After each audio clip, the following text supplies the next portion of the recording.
माँ का हक। एक बड़े शहर के पास इलाके में बने एक आलीशान बंगले के सामने सुंदर बगीचा था, जहाँ रंग बिरंगे फूल खिलते थे।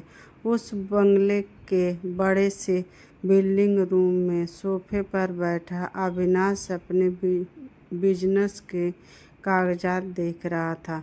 वहीं पास में उसकी पत्नी स्वाति लैपटॉप पर अपनी कंपनी का कोई प्रोजेक्ट संभाल रहे थे। तभी रसोई से हाथों में चाय का कप लिए 64 वर्षीय सुमित्रा देवी आईं।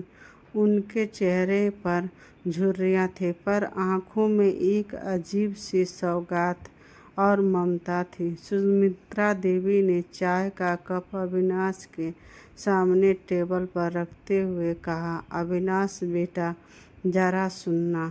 अविनाश ने फाइलों से बिना नज़र हटाए थोड़े रूखे स्वर में कहा, हाँ माँ, बोलो। मेरे पास समय थोड़ा कम है, ऑफिस के लिए निकलना है। सुमित्रा देवी ने थोड़ा हिचकिचाते हुए कहा, बेटा, गांव से तुम्हारे चचेरे भाई रमेश का फ़ोन आया था। गांव वाले घर की छत की मरम्मत करवानी है। इसी बरसात में पानी टपकने लगा है। थोड़े पैसे की ज़रूरत थी। इससे पहले कि सुमित्रा देवी अपनी बात पूरी कर पाती, स्वाति ने लैपटॉप से नज़रें हटाई और तीखे लहजे में बोली, माँ जी, फिर वही गांव का घर। पिछले साल भी तो वहाँ कुछ न कुछ काम करवाया था। जब हम सब यहाँ शहर में रहते हैं, इतनी बड़ी कोठी है, तो उस पुराने खंडहर पर बार बार पैसा बर्बाद करने का क्या फ़ायदा है। वैसे भी अब उस घर पर आपका हक ही क्या है। रहने वाले तो रमेश भाई साहब हैं। हक शब्द सुनते ही सुमित्रा देवी के दिल में एक टीस उठी। उन्होंने कुछ कहा न चाहा, लेकिन अविनाश ने भी स्वाति की बात का समर्थन करते हुए कहा, स्वाति ठीक ही कह रही है माँ, बेकार में कामों के लिए मेरे पास फालतू पैसे नहीं हैं।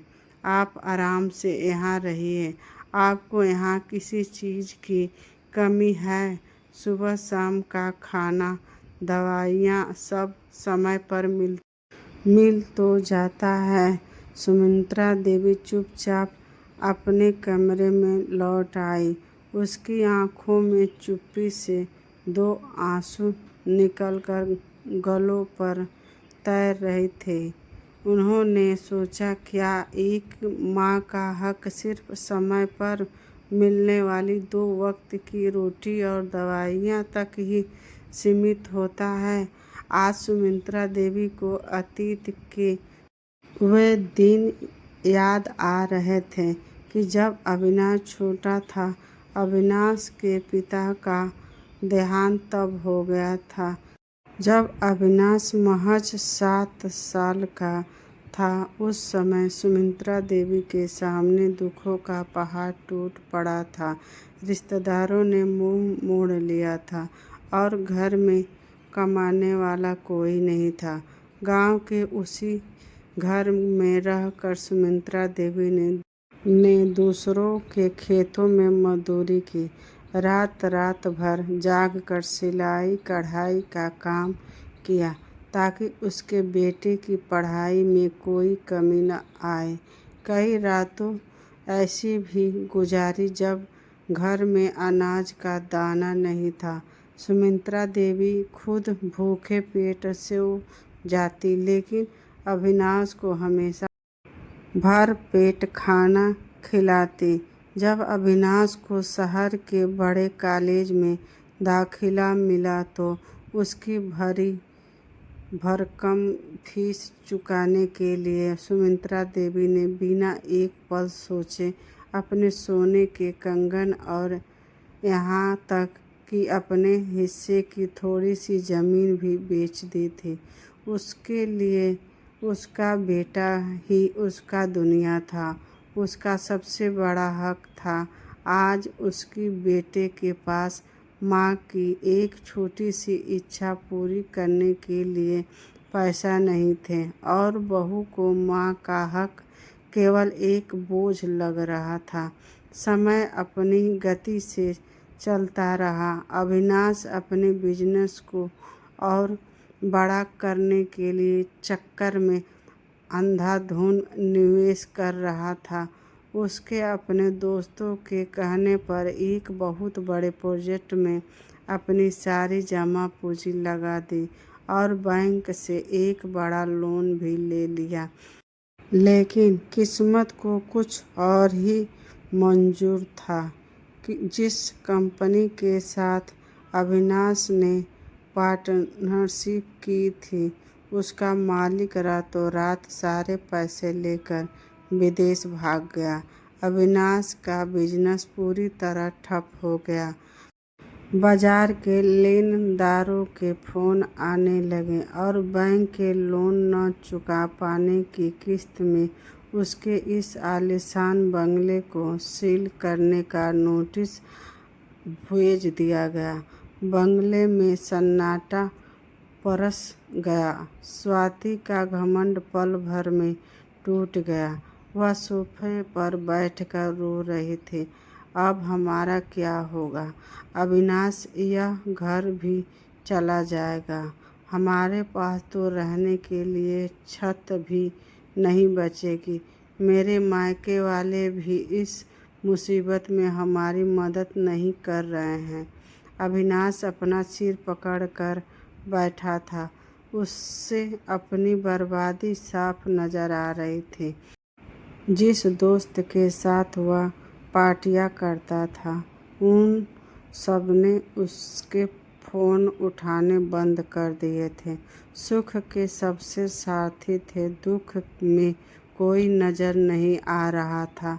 जब सुमित्रा देवी को इस बात का पता चला तो वे घबराई नहीं। वे शांत कदमों से अविनाश के पास आई और उसके सिर पर हाथ फेरा। माँ का स्पर्श पाते ही अविनाश बच्चों की तरह रो पड़ा। माँ, मैं बर्बाद हो गया। मुझसे बहुत बड़ी गलती हो गई। अब हमारे पास सिर छुपाने की जगह भी नहीं बचेगी। सुमित्रा देवी ने मुस्कुराते हुए अपने पल्लू की गांठ खोली। उसमें से उन्होंने एक पुरानी मटमैली तिजोरी की चाबी निकाली। वे अलमारी के पास गई और वहां से एक छोटा सा लोहे का डब्बा निकाल लाई। उन्होंने वह डब्बा अविनाश के सामने रख दिया। जब अविनाश ने वह डिब्बा खोला तो उसकी आंखें फटी ही फटी रह गई। उस डब्बे में सोने के पुराने बिस्कुट, कुछ गहने और गांव की उस जमीन के कागजात थे। सुमित्रा देवी के मायके से उन्हें मिले थे और उन्होंने उसे हमेशा संभाल कर रखा था। सुमित्रा देवी ने कोमलता से कहा, बेटा, जब तुम्हारे पिताजी शांत हुए थे तब उन्होंने मुझे यह स्त्री धन दिया था। मैंने इसे हमेशा बुरे वक्त के लिए बचा रखा था। इस गहनों को बेच दो और इस जमीन पर लोन ले लो। तुम्हारा बैंक का कर्ज उतर जाएगा। और रही बात रहने की, तो हमारा गांव का वह घर आज भी हमारा इंतजार कर रहा है। उसकी छत भले ही थोड़ी टपकती है, लेकिन उसका दीवारें आज भी हमें पनाह देने के लिए तैयार है। अविनाश और स्वाति स्तंभ रह गए। जिस माँ को वे केवल 2 वक्त की रोटी का हकदार समझ रहे थे, उसी माँ ने आज उन्हें पूरी तरह बर्बाद होने से बचा लिया था। स्वाति रोते हुए सुमित्रा देवी के चरणों में गिर पड़ी। माँ जी, मुझे माफ़ कर दीजिए। मैं कितनी मतलबी थी। मैंने हमेशा आपके लिए हक की बात की, लेकिन मैं यह भूल गई कि एक माँ का हक मांगने से नहीं मिलता। माँ का हक तो पूरे परिवार का सबसे पहले होता है। अपने हमें तब संभाला जब सबसे साथ छोड़ दिया। अविनाश ने भी अपनी माँ को गले से लगा लिया और उसकी आँखों से पश्चाताप के आंसू बहने लगे। उसने समझ लिया था कि दुनिया के सारे रिश्ते स्वार्थ पर टिके हो सकते हैं, लेकिन माँ का प्यार और उसका हक निस्वार्थ होता है। अविनाश ने माँ के लिए गहनों का जमीन के कागजात की मदद से अपना कर्ज चुकाया। उन्होंने शहर का वह आलीशान लेकिन कर्ज से घिरा बंगला छोड़ दिया और सहत परिवार गांव के उसी पुराने घर में आ गए। अविनाश ने सबसे पहले उस घर की छत की मरम्मत कराई। अब उस घर में पैसों की चौक तो नहीं थी, लेकिन प्रेम और सम्मान की अनमोल रोशनी थी। स्वाति अब सुबह उठकर सबसे पहले सुमित्रा देवी के चरण स्पर्श करती और घर का कोई भी फैसला लेने से पहले अपनी सास की अनुमति लेती। सुमित्रा देवी को अब अपना खोया हुआ सम्मान और माँ का हक पूरी तरह मिल चुका था। माता पिता का स्थान और उसका हक जीवन में सबसे ऊंचा होता है। धन दौलत आनी जानी है, लेकिन संकट के समय केवल माता पिता का आशीर्वाद और उसका त्याग ही इंसान को सही राह दिखाती है।